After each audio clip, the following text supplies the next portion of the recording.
The MSc Finance with Data Science is a unique program. This is because it combines the core foundations of finance and data science to equip graduates with exceptional financial data analytics skills.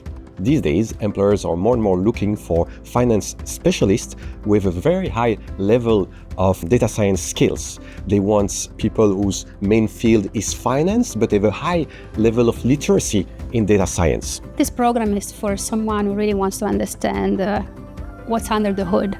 So essentially, you do forecasting, data analysis in finance, in industry, central banks. UCL is very challenging, but it's definitely worth it.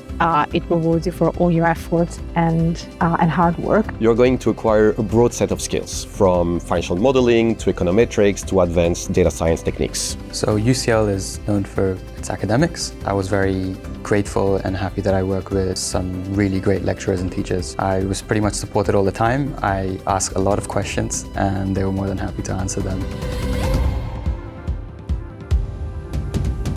Whatever job you want to do next, UCL will equip you with the right experiences and skills that will allow you to succeed in your job role. It's very important to have data science literacy in this job market because this will give you an edge. So what you get are the real cutting edge methods, so you learn from the very best.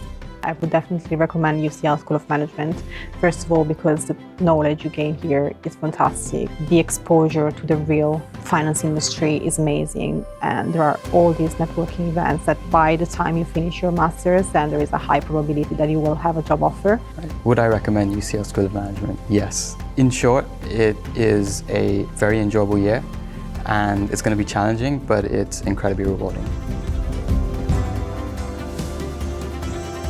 This MSc Finance with Data Science proposes something completely new, and the approach meets what the industry demands in terms of skills and talents. So if you join, you'll be ahead of the crowd.